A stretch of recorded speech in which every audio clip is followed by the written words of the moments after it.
आज की इस चर्चा में स्वागत है।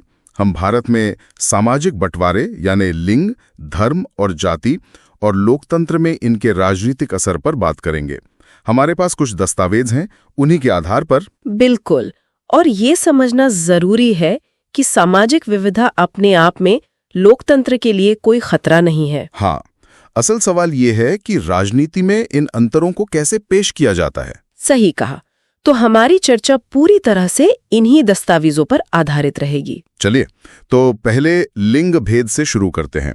स्रोत कहते हैं कि ये समाज की बनाई व्यवस्था है, कोई कुदरती चीज नहीं। हाँ बिल्कुल। और अक्सर ये श्रम का लैंगिक विभाजन देखने को मिलता है। मतलब थोड़ा और बताएंगे इसके बारे में? मतलब ये कि घर के अंदर का जो काम है बिना तनख्वाह वाला, वो अक्सर महिलाओं के हिस्से आता है और पुरुष बाहर का काम करते हैं।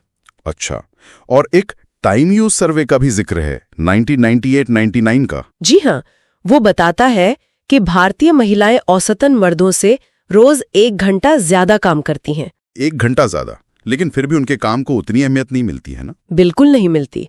और इसका सीधा असर फिर राजनीति में उनकी भूमिका पर पड़ता है, वो बहुत कम रह जाती है। ऐतिहासिक रूप से तो सार्वजनिक जीवन पर पुरुषों का ही कब्जा रहा है। हाँ, लेकिन दुनिया भर में नारीवादी आंदोलनों ने आवाज उठाई बराबरी के हक के लिए, वोट के अधिकार के लिए, बेहतर मौकों के लिए। और भारत की क्या स्थिति है इस मामले में? दस्तावेज क्या कहते हैं? दस्तावेज बताते हैं कि भारत अभी भी काफी हद तक एक पुरुष प्रधान मतलब पितृसत्तात्मक समाज है।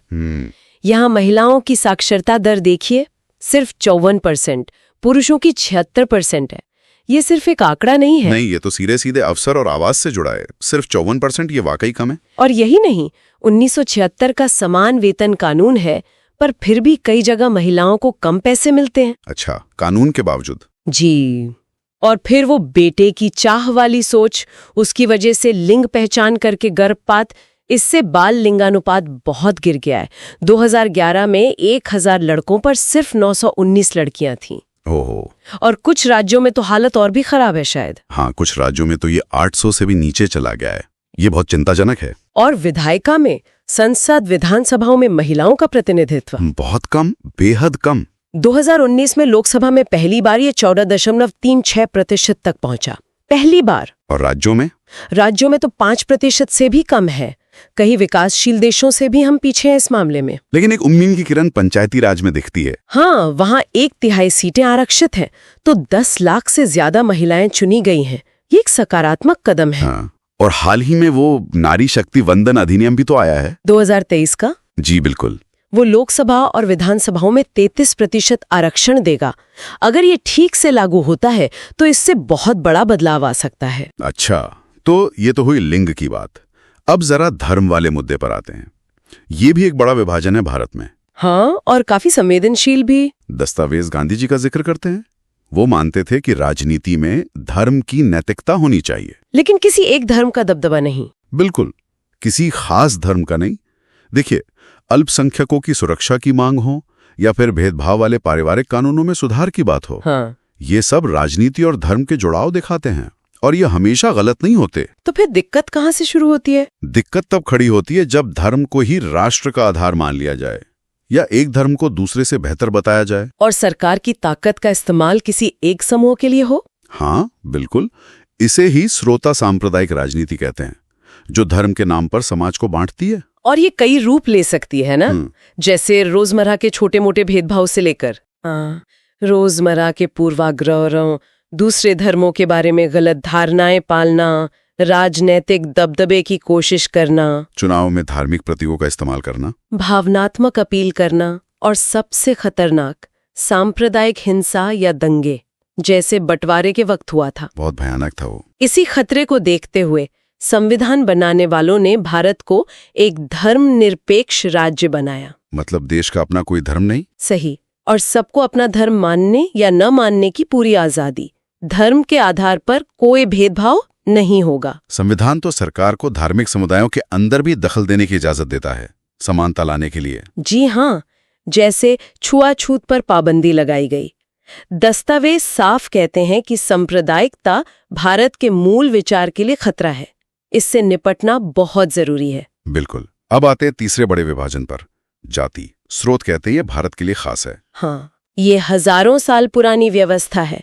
काम का बंटवारा जन्म के आधार पर, ऊंच नीच की भावना। और कुछ समूहों के साथ तो छुआछूत जैसा भयानक भेदभाव, जिन्हें अछूत माना जाता था।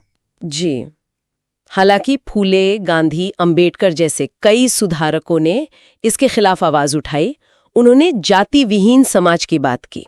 और आर्थिक विकास, शहरीकरण, शिक्षा, इन सब से कुछ बदलाव तो आया है। हाँ, बदलाव आया है। जाति व्यवस्था कमजोर हुई है, लेकिन पूरी तरह खत्म नहीं हुई। दस्तावेज बताते हैं कि आज भी ज्यादातर शादियां अपनी जाति में ही होती हैं। और छुआछूत भी पूरी तरह खत्म नहीं हुई है। नहीं हुई है। और जाति का आर्थिक स्थिति से भी गहरा रिश्ता है। ऊंची कही जाने वाली जातियां औसतन बेहतर हाल में हैं। तो राजनीति में इसका क्या असर दिखता है? क्या वोट सिर्फ जाति के नाम पे पड़ते हैं? देखिए, राजनीति में जाति कई तरह से दिखती है। पार्टियां उम्मीदवार चुनते वक्त जाति का समीकरण देखती हैं। हाँ, ये तो सुनते हैं। वोट मांगते वक्त जाति की भावनाओं को उभारा जाता है। लेकिन स्रोत ये भी कहते हैं कि चुनाव सिर्फ जाति पर ही तय नहीं होते। अच्छा, और क्या वजह होती हैं? एक तो ये कि किसी एक चुनाव क्षेत्र में किसी एक जाति का साफ बहुमत नहीं होता। दूसरा, लोगों का अपनी पार्टी से जुड़ाव कई बार जाति से ज्यादा मजबूत होता है। और सरकार का कामकाज भी मायने रखता होगा? बिल्कुल, सरकार ने कैसा काम किया ये भी बहुत अहम है। तो मामला सिर्फ जाति का नहीं है। एक और दिलचस्प बात है, राजनीति खुद जाति व्यवस्था को बदल रही है। इसे जाति का राजनीतिकरण कहा गया है। इसका क्या मतलब है? इसका मतलब है कि जाति समूह अब बड़े और ज्यादा असरदार बनने की कोशिश करते हैं। वो दूसरी मिलती जुलती जातियों को अपने साथ लाते हैं, गठबंधन बनाते हैं। अच्छा।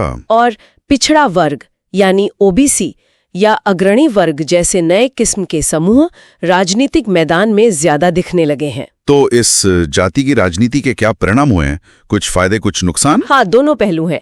एक तरफ तो इसने दलितों और ओबीसी जैसे उन समुदायों को आवाज दी है जिन्हें पहले सत्ता में कोई पूछता नहीं था। वो अब अपने हक की बात कर सकते हैं। हाँ, अपने हक मांग सकते हैं। फैसलों में उनकी थोड़ी सुनवाई बढ़ी है।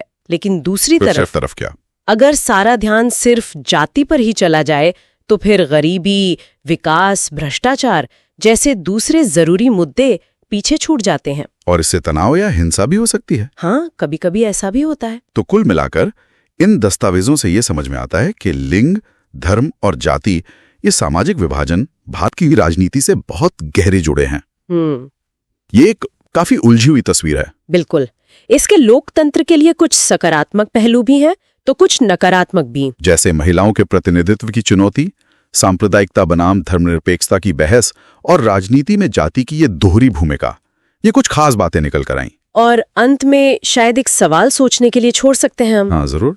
कि अगर जाति और लिंग जैसे सामाजिक विभाजनों को राजनीतिक आवाज मिलने से कुछ हद तक दबे हुए समूहों को ताकत मिली है, जैसे आरक्षण मिला, वो अपने अधिकार मांग पा रहे हैं, तो समाज ये कैसे पक्का करे कि ये राजनीतिक अभिव्यक्ति सिर्फ बंटवारे को मजबूत ना करे या नए झगड़े ना पैदा करे, बल्कि सबको साथ लेकर असली बराबरी और विकास की तरफ जाए? ये वाकई एक अहम सवाल है जिस पर आगे भी सोचने की जरूरत